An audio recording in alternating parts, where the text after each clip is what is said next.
Prosiguiendo con esta charla que comencé hablando del Museo Social Argentino en una charla anterior, me gustaría en este video poder contarles cómo fue la fundación de la Escuela del Servicio Social del Museo Social Argentino en el año 1930. El 23 de junio, o sea que se cumplen en estos días los 90 años de la fundación de esta escuela. Y enmarcada dentro de lo que fue el Museo Social Argentino. Entonces, esta fundación no fue un hecho aislado. Tuvo que ver justamente con cuáles eran las características del museo, por qué había sido formado, y por otra parte, ya en Latinoamérica, en la ciudad de Santiago de Chile, se había formado la primera escuela de servicio social en el año 1925 por el doctor Alejandro del Río. Esa escuela tiene antecedentes de los belgas y ya René Sand publicaba en el año 1923 en el Boletín del Museo Social Argentino la necesidad de preparar técnicos especialistas en las cuestiones de lo social que tuvieran que ver, que modificaran tanto la filantropía como la caridad, como la beneficencia, en algo más preparado, que se organizara como una profesionalización y secular. O sea que esta escuela es un hecho muy importante para los fundadores del Museo Social, porque fue como poner en acto todo aquello por lo que ellos venían bregando desde el año 1911. Y así es que hay una muy interesante tesis de Laura Ribeiro que dice que la Escuela de Servicio Social se establece en sintonía con las funciones del Museo Social, ya que es la preocupación por la cuestión social lo que origina su creación. Al nacer el Museo Social como un organismo de estudio, de información y acción social, esta última actividad pudo concretarse en la Escuela de Servicio Social, que contaba también con los componentes de estudio y difusión.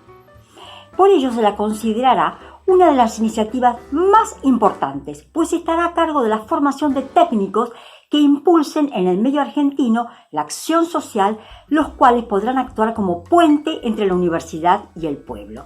Ya había, en el año 1930, había sido creada la Escuela de Visitadoras de Higiene de la Universidad de Buenos Aires, de la Facultad de Ciencias Médicas, por el grupo de los médicos higienistas.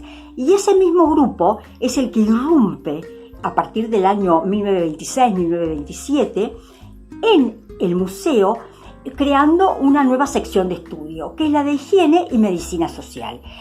Y todos estos antecedentes que yo les voy a brindar, junto con los del museo, tienen que ver con este programa de investigación de grado que hicimos a partir del año 2018 de la Universidad de Buenos Aires con Viviana Travi, Esteban Martín y un grupo de estudiantes avanzados de la carrera, que los quiero nombrar especialmente: a Ixa Ferreira, a Alan Miranda y Vicente Mendoza. Entonces, junto con el marco teórico-filosófico del museo, aparecen dos movimientos más que tienen que ver con la creación de la escuela, que por un lado es el movimiento de los médicos higienistas y por otro lado es la línea del pensamiento contemporáneo de la época, que era el positivismo.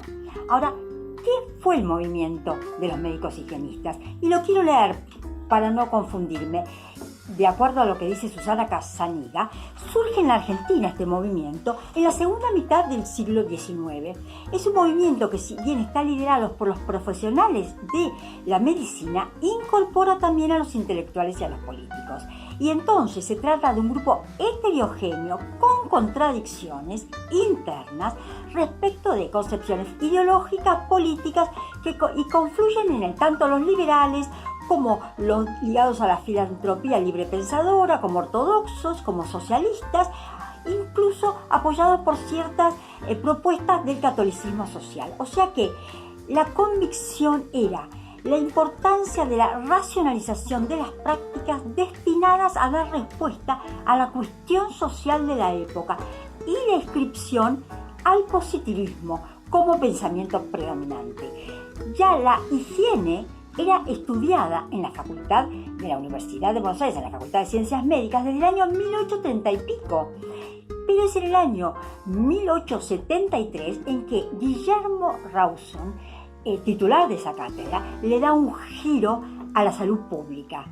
Y los médicos higienistas piensen que en ese momento comienzan a intervenir en las cuestiones de salubridad, del medio ambiente, del hacinamiento, empiezan a dar opiniones sobre los conventillos y sí, son intervenciones en esa ciudad de Buenos Aires complicada porque no estaba preparada para tanta cantidad de personas y para mantener ciertas organizaciones higiénicas.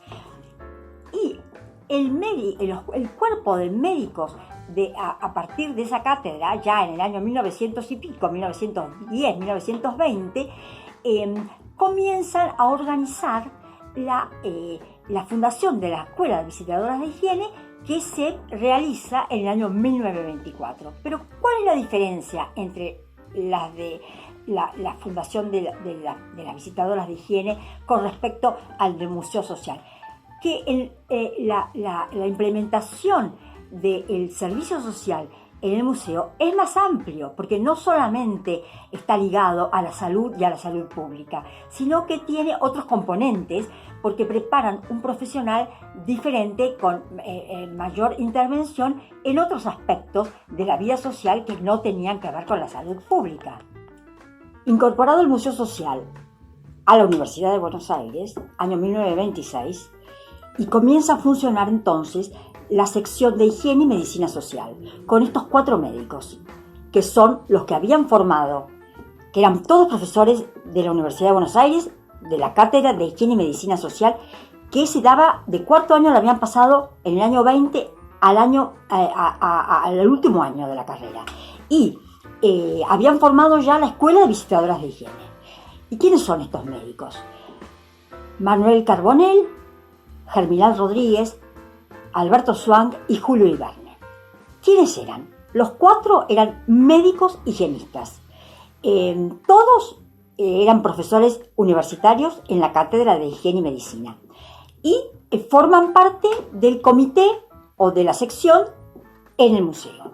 Entonces, Alberto Swank, médico higienista, y pasa a ser el director de la escuela. Germinal Rodríguez es un médico higienista que trabaja en el Hospital Muñiz, en infecciosas, había sido concejal por el socialismo y crea el Servicio Social Municipal, que está todo documentado en el boletín. Y por último, Julio Ibarne, que es médico higienista, que es ginecólogo, que muere trágicamente siendo presidente del museo y también está en la cátedra.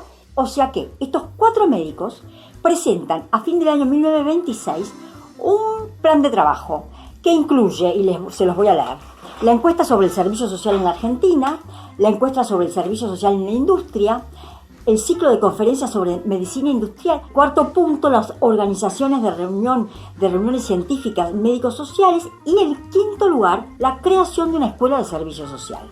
Esto consta en el boletín del Museo Social en el año 1928. Entonces, este plan de trabajo es aceptado y se presenta al Congreso de la Nación un proyecto de ley para el Ministerio de Instrucción Pública para que se acepte este proyecto de ordenanza, que es aceptado en el año 1928, y entonces así con este primer plan, esta primera ordenanza, es la que regula la creación de la escuela y tiene 16 artículos. ¿Qué dice esta ordenanza? Que la duración de los cursos va a ser de 2 años y la primera parte es de estudio en general, estoy leyendo para no confundirme, ¿no? El problema social en toda su amplitud. Y en el segundo año ya sería de mayor especialización. Entonces se admitirían alumnos, ya sea de tipo regular y oyentes. Los primeros concursos teóricos y prácticos, y tenían que dar exámenes finales de competencia. Y al segundo año tenían que recibirse con el diploma de asistente social, y en cambio a los oyentes se les daba una certificación. En ese momento se les pedía 20 años de edad, sin distinción de sexos, y estudios primarios, y pertenecer a un organismo de asistencia o previsión social. Esto a mí me hace pensar que, leyendo los nombres de los primeros egresados, hay muchos varones. Entonces es una hipótesis que todavía no he investigado, pero que creo que tiene que ver con que había muchos hombres que pertenecían a organismos de asistencia social o de previsión social que para homologar su ser directivos en un tipo de institución, y comenzaron a hacer el curso, porque en el segundo año ya no se presentan tantos varones. Entonces, con esta ordenanza vigente, el día 23 de junio, en un auditorio colmado, no sabemos físicamente dónde era, porque dependían de la Universidad de Buenos Aires, están Tomás Amadeo, Julio Iribarne y Alberto Swan, y participa el rector de la Universidad de Buenos Aires, el doctor Enrique Butti, y estaba también el doctor Gregorio Arauz Alfaro. Todos estos primeros antecedentes que les vengo relatando tienen que ver con el boletín. El boletín era el órgano de difusión del Museo Social Argentino, en donde constaban todas las actividades, las conferencias, los viajes que hacían los directivos del museo. Había a veces algunas reseñas de las reuniones de comisión directiva. O sea que en el boletín aparecen las primeras novedades de la Escuela de Servicio Social. Hasta que en el año 1937, y ya se los voy a contar más adelante, aparece el órgano de la Escuela de Servicio Social, que es la revista que funciona del año 1937 al año, se edita del año 1937 al año 1944. Entonces así vemos, por ejemplo, que se edita en el boletín la memoria del curso escolar del año 1931. Entonces, ahí, ¿qué aparece? Figura y se explica que aparece un nuevo profesor dando clases, que es Pílades Odeseo, en la cátedra de Higiene Social y Demografía Estadística, y el doctor Germinal Rodríguez junto a Swan en Servicio Social. ¿Quién era Pílades Odeseo? Pílades Odeseo es un médico higienista también, que está en la Facultad de Ciencias Médicas de la Universidad de Buenos Aires, pero que funda en el año 1937-1938 la primera escuela de visitadoras de higiene en La Plata. Y entonces, por ejemplo, en estas noticias de la escuela aparece, y lo voy a leer, que los domingos por la mañana hacían visitas a instituciones. Entonces, por ejemplo, eran visitas de estudio a las siguientes instituciones, y se los voy a leer: Instituto de Maternidad de la Sociedad de Beneficencia de la Capital, al Hospital de Niños Expósitos, al Hospital Tornú, que dirige el doctor Alejandro Raimondi, al Instituto Bacteriológico del Departamento Nacional de Higiene, al Preventorio Roca, a la Casa del Niño en Banfield, Instituto de Ciegos, las cantinas maternales, la Compañía Hispanoamericana de Electricidad. Entonces, en el mismo artículo, Swan, ¿qué cuenta? Que las visitas promediaron que iban una cantidad de 35 alumnos, y que además de la enseñanza doctrinaria, los alumnos debían presentar una monografía que tenía que ver con el servicio social y una historia completa del caso social que habían visto o que habían llevado. Y siguiendo con estas crónicas, en el año 1932 se publican los nombres de todos los egresados de la escuela, y que habían recibido el título de asistente social, y donde se encontraban 12 varones, no lo voy a leer porque son muchos, y había algunos que habían recibido el título de oyentes. ¿Quiénes estaban? Por ejemplo, la mujer de Amadeo, Marta Escurra, que después se recibe al año siguiente de trabajadora social, de asistente social. ¿Y quiénes están además? Ernestina Vila. ¿Quién es Ernestina Vila? Es la secretaria de la escuela que todo el periodo que nosotros investigamos se ocupa la misma función y que es muy querida, es muy representativa y ella tiene un rol muy fundamental. Lamentablemente, si bien he buscado antecedentes biográficos de ella, no encontré absolutamente nada. Lo que sí puedo decir es que ella fue, lo voy a leer, la secretaria de la escuela y que había organizado la sección de trabajo en la Asociación del Centavo. Y desde el año 1937, y sale publicado en el boletín, ella se desempeña como presidente de la Comisión del Salario para la Industria de la Confección. Son todos los antecedentes que pude indagar, pero Ernestina Vila tiene un rol fundamental en la escuela porque es nombrada en todos los actos, en todos los discursos, en todo lo que atañe a la escuela se nombra a Ernestina Vila. Y ya en el año 1933 se publica en el boletín, aparte del reglamento y de las nuevas materias, la incorporación de una mujer como profesora. ¿Y quién es? María Luisa Megui. Está en la cátedra de Economía Doméstica. Totalmente invisibilizada, lo único que he encontrado de ella es en la biblioteca del maestro, en el monitor de educación, algunos artículos que ella ha publicado mínimos, pero está invisibilizada, no hemos podido encontrar más datos biográficos de la misma. Y ya en el año 1938 se edita en la revista de difusión de la escuela, que ya estaba editándose desde el año 1937, el nuevo reglamento. Y que se publica. Y hay un cambio considerable en la escuela. Pasa a ser de 3 años la instrucción. Y hay una modificación importantísima porque se aprueba, y lo voy a leer, por decreto del Ministerio de Justicia e Instrucción Pública, y que pasa a ser de 3 años la instrucción, y hay un componente nuevo, que en el tercer año se iba a presentar una monografía. Todos los alumnos debían cursar 6 meses en una institución, hacer esa monografía para recibirse, y todas las materias se iban a dar frente a alguien, un delegado del ministerio, o sea que había un vedor en la comisión examinadora. Para cada alumno, para que pudiera aprobar su materia, debía haber un vedor. Entonces empieza, me da la impresión, una exigencia un poco más importante. Les quiero hablar ahora de la revista de Servicio Social, que se editó del año 1937 al año 1944. Cada vez que salía la revista eran 2.000, en una tirada de 2.000 revistas.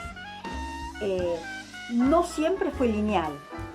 Al principio fue cada 3 meses, después se juntaban a veces dos revistas por año, de 6 meses cada una, o sea, no fue lineal. Y para mí tiene que ver con un tema económico, absolutamente.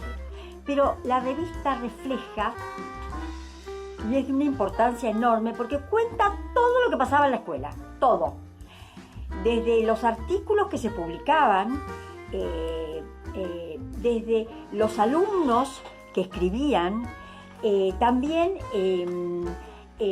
las informaciones, los reglamentos, los egresados, las instituciones a las que iban y concurrían, dónde trabajaban. Hay listas, hay nóminas de dónde estaban ubicados los trabajadores sociales egresados de la escuela, en qué institutos, en qué lugares estaban desarrollando sus actividades.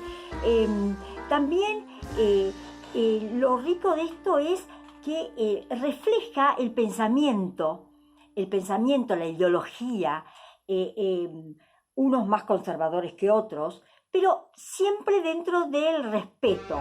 Lamentablemente, las monografías que estaban guardadas en la biblioteca y que la revista solo daba pequeños resúmenes de la monografía, pero no la publicaban completa porque no tenían espacio. Y esas monografías habían ido a parar a la biblioteca Emilio Frers.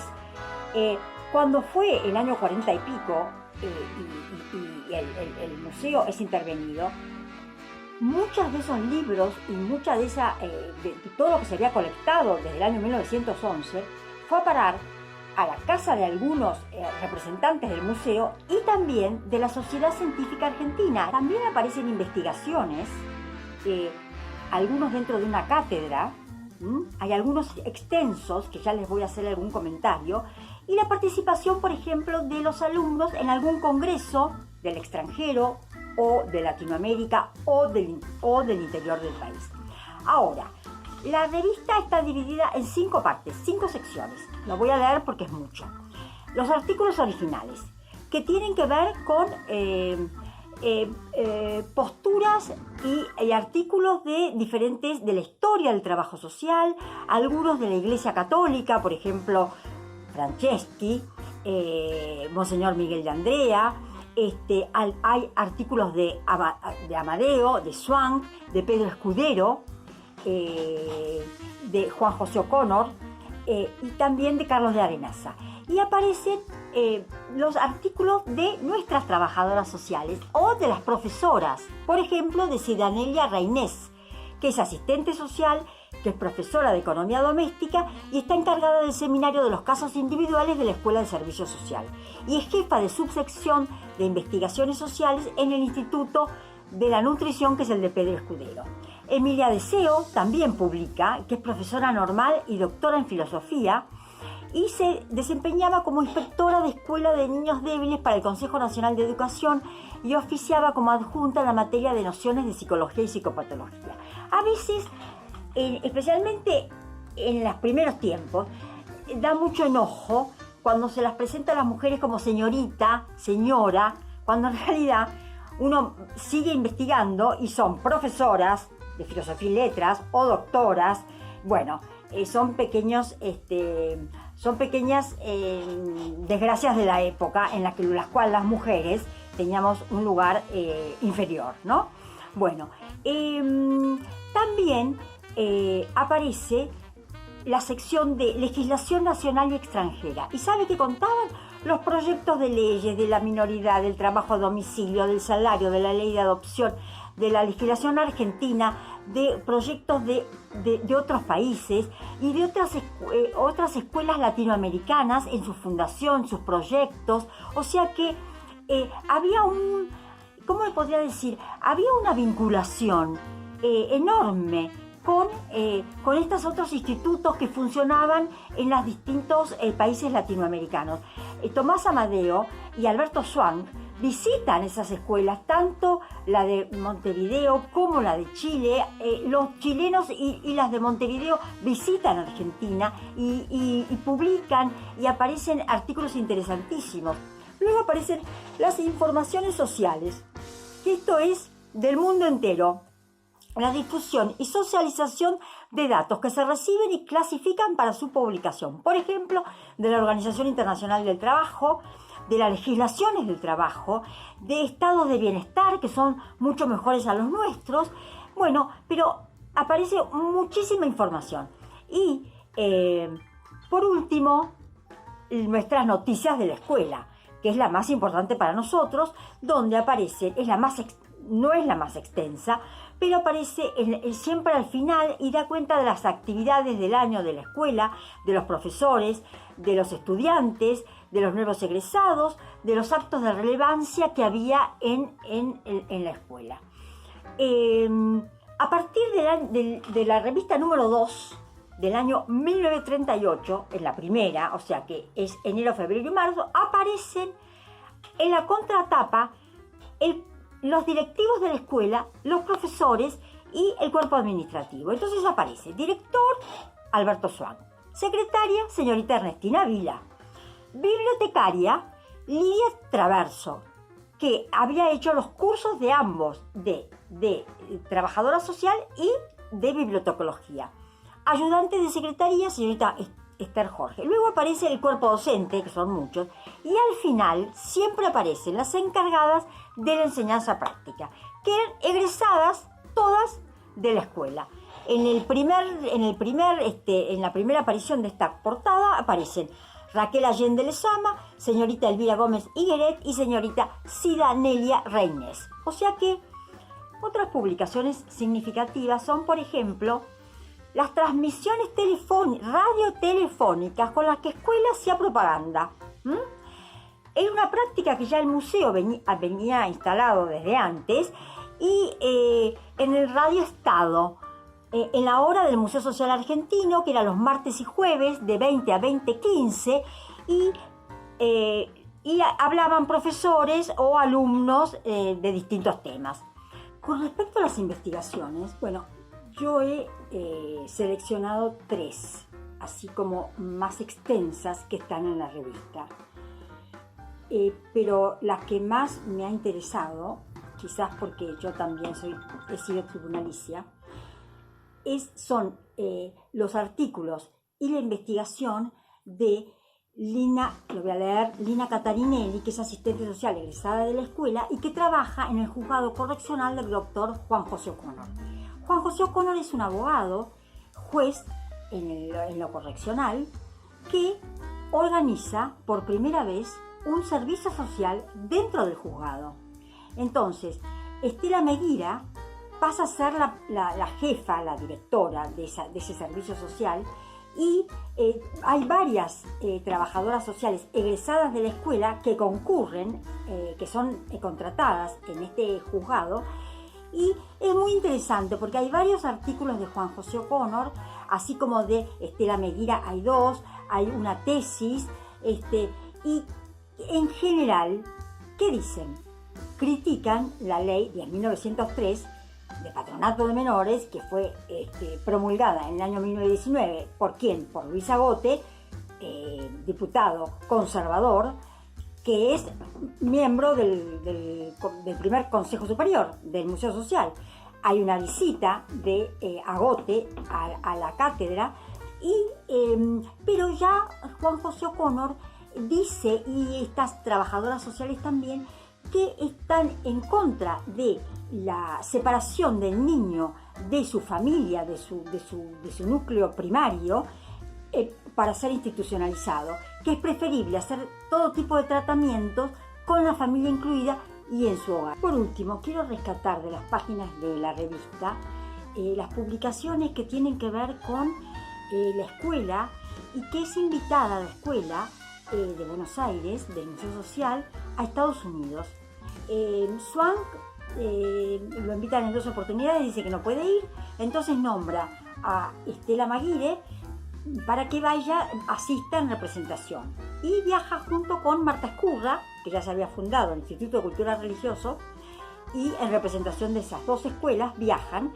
En total hay 150 delegados y son 15 las escuelas de trabajo social o de servicio social latinoamericanas. Por ejemplo, Venezuela, Brasil, Uruguay, Chile, Perú, Paraguay, Colombia, Ecuador, México y Argentina. Ellos llegan a Estados Unidos, son recibidos por el vicepresidente, y van al Children's Bureau, que es como el Ministerio de Niños de Estados Unidos, que la presidenta es Catherine Lenroth. ¿Quién es Catherine? Es una militante que se ocupa muchísimo de las secciones que tienen que ver con los niños, y que ya había viajado a Buenos Aires en el año 1924 al Congreso de la Economía Social. Era muy amiga de Tomás Amadeo. Y en esta visita, que están un mes en Estados Unidos, van a New York, visitan la universidad, la de New York Social Service, y después van a Atlanta, a Filadelfia, de donde es Mary Richmond, y recorren un montón de ciudades americanas, todo el grupo que terminan ese periplo visitando instituciones religiosas o no, escuelas de servicio social, y organizan, se propone el Museo Social para hacer un nuevo congreso en el año 41, en el año 42, sobre las escuelas, y se organizan en una comisión, y la secretaria es nuestra argentina, Estela Maguire, para mantener contacto fluido con respecto a las escuelas de trabajo social, los programas, la bibliografía, los años de estudio, los trabajos prácticos, todo lo que tenía que ver con esa formación. No aparece ninguna otra información más. Ellas, cuando llegan a Buenos Aires, presentan notas al Ministerio de Relaciones Exteriores, a la escuela, dan cuenta de esa actividad que ha sido muy fructífera, pero no aparece nada más hasta que en el año 1943 viaja Katherine Lenroth nuevamente a la Argentina, y es recibida no solamente por la gente del museo, sino por todas las instituciones que tienen que ver con el servicio social, las instituciones de beneficencia, de previsión social, etcétera, etcétera.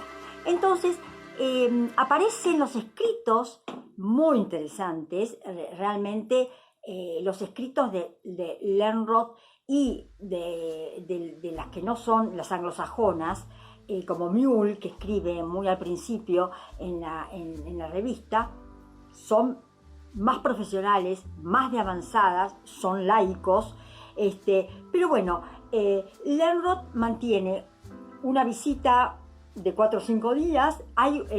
Consta que hay un almuerzo en el Automóvil Club Argentino, donde hay 180 delegados de todas las instituciones que la reciben, y es muy significativo porque hay un discurso ya en el museo de Lenroth, pero también de los argentinos, y está el discurso de Marta Escurra, en donde señala que tanto la escuela del Museo Social como la del Instituto de Cultura eran lo mismo.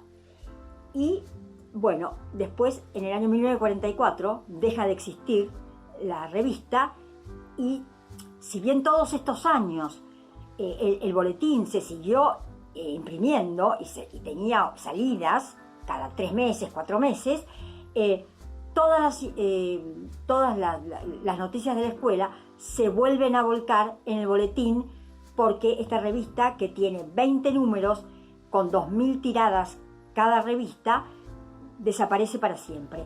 Y no lo he investigado, pero a mí me parece que esta es la primera revista de servicio social, de trabajo social, en la Argentina y en Buenos Aires. Bueno, y como para ir terminando, se darán cuenta que este trabajo que hemos hecho en la investigación, y que yo he tratado de volcar en estos 2 videos, no están terminados, no están concluidos, quedan muchas líneas de investigación para seguir profundizando, cosa que espero hacer a partir de mi tesis de maestría, para la maestría de Epistemología e Historia de la Ciencia de la UNTREF, y específicamente adentrarme en los escritos de Swank, en los escritos de Germinal Rodríguez, en los escritos de las trabajadoras y trabajadores sociales y de los profesores que publican tanto en el boletín como en la revista, de lo metodológico, ideológico, político,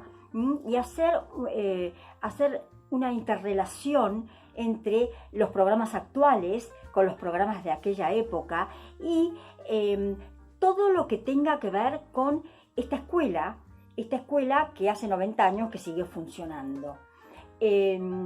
Para nosotros, en nuestro grupo de investigación, consideramos que el trabajo social no nace de una manera lineal y determinista, sino que hay contradicciones, hay ambigüedades, hay situaciones no claras, y que también